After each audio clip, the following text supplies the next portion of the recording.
want to see the real Lagos. Yes, let's go.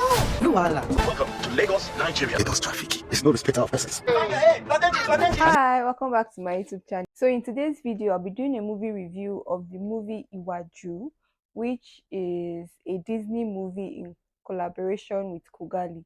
So this movie is an original animated series set in futuristic Lagos, Nigeria, and it follows the life of a young girl, Tola, who is from a wealthy family and she lives on the island in Lagos, Nigeria. And also her friend Kole, who is, an inhabitant of mainland.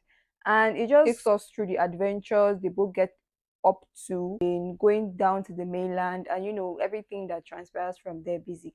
That's just a brief overview of what to expect in this movie. For the characters in this series, for one we have Tola. So Sola was the voice of Tola. So now Tola is this very smart, very sassy, very confident young girl. So she's the daughter of Tunde Martins. He's a very wealthy, businessman in tech.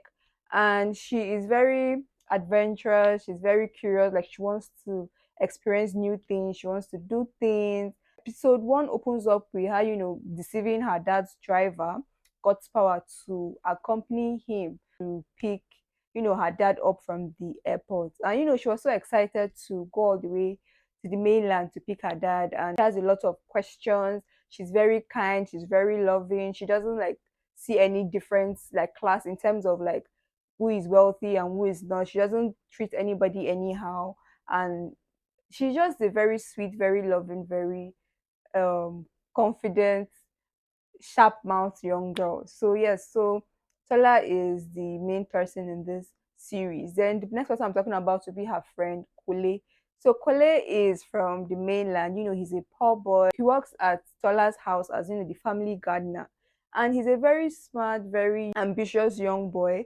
And the movie will take you on a journey of understanding, okay, what kind of family background he comes from. He's not well to do, he's struggling to take care of his mom's health and working as a young boy instead of going to school and all of that. And the voiceover artist was CG.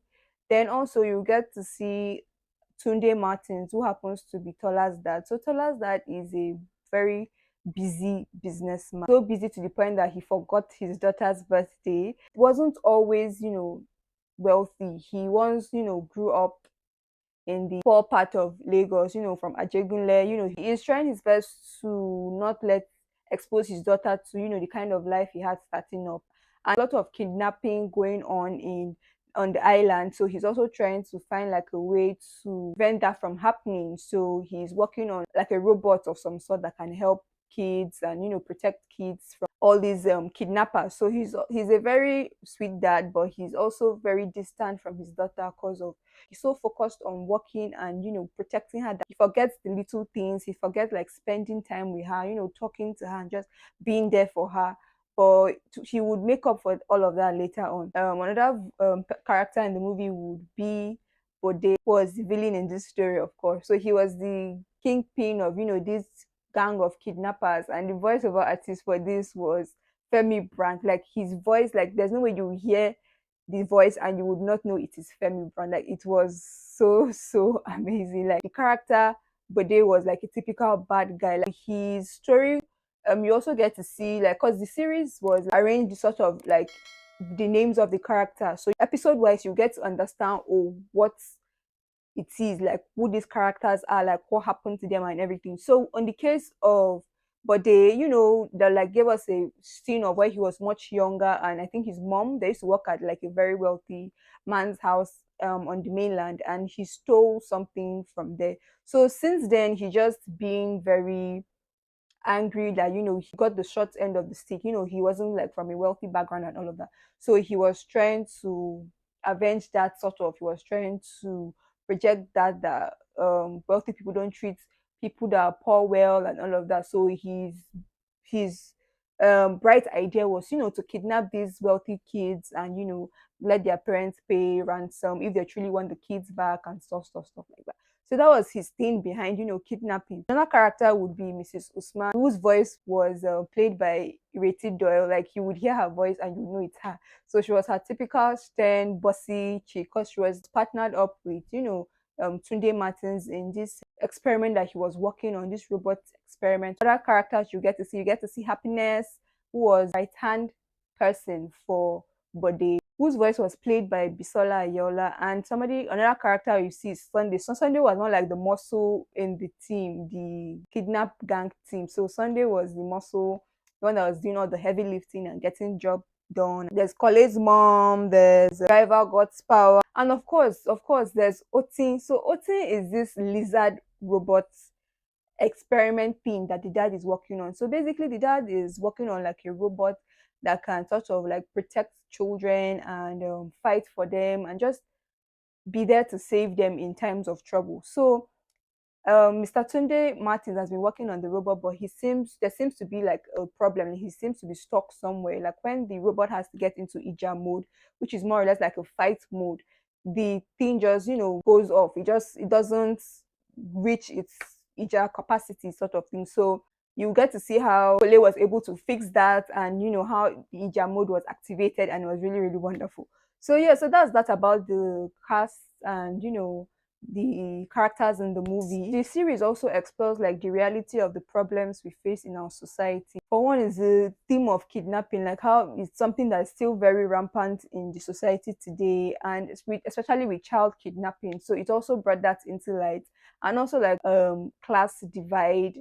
Poor people, wealthy people. Some wealthy people tend to look down on people that are poor, and expect the worst from them, and attitude to each other. For instance, you can see how Mr. Tunde Martins treated Kole because of he was poor. He sort of talked down at him a lot and expected the worst from him just because, he was from a lower class than he is. But unlike Tola didn't see anything. She didn't see any class. She didn't see any division between the both of them.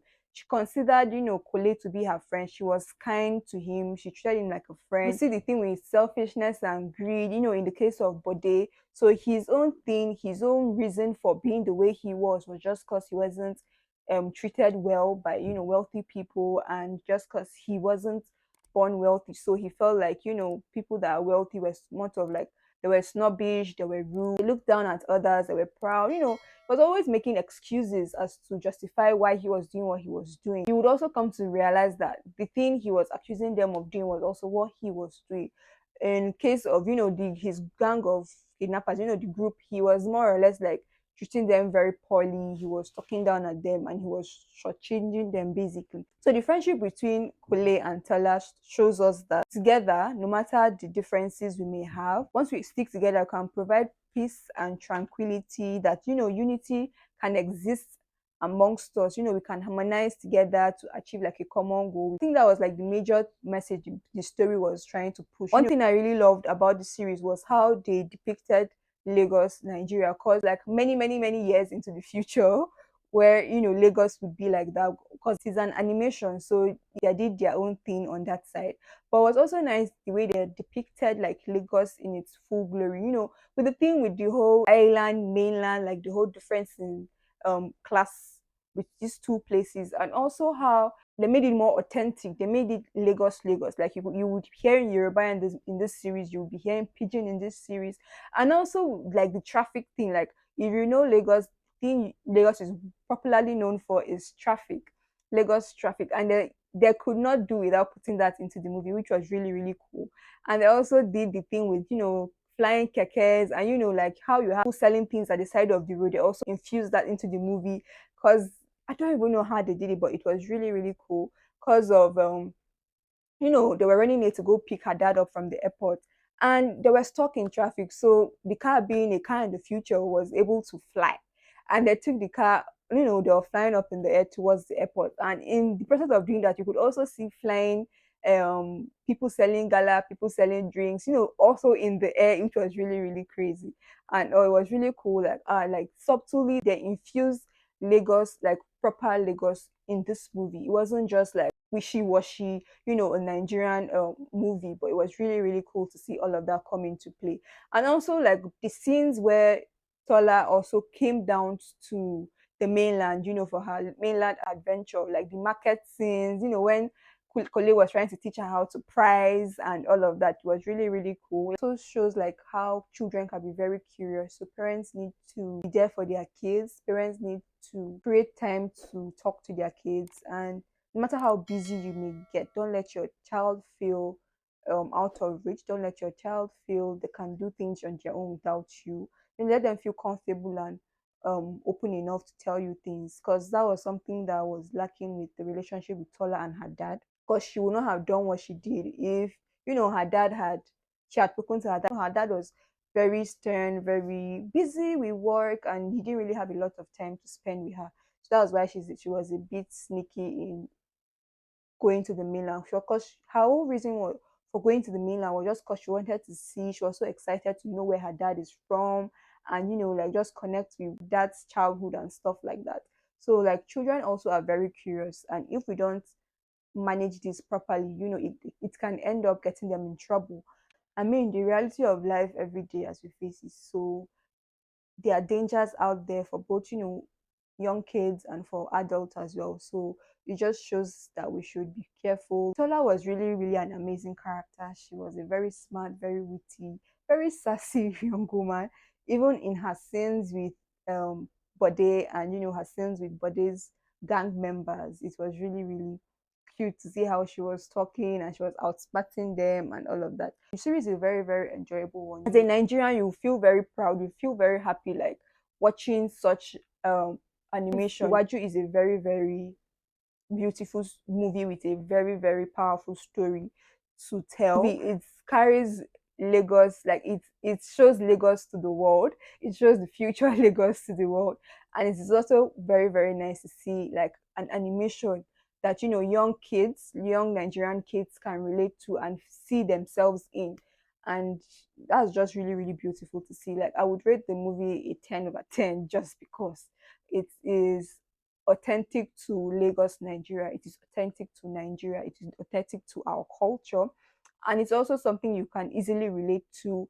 And it was a very sweet, very nice movie. Like there are certain times you'll be laughing. There are certain times the movie will have you like in suspense. Like it has a lot. It's a family movie. It's a kid movie. Like everybody and anybody can see it.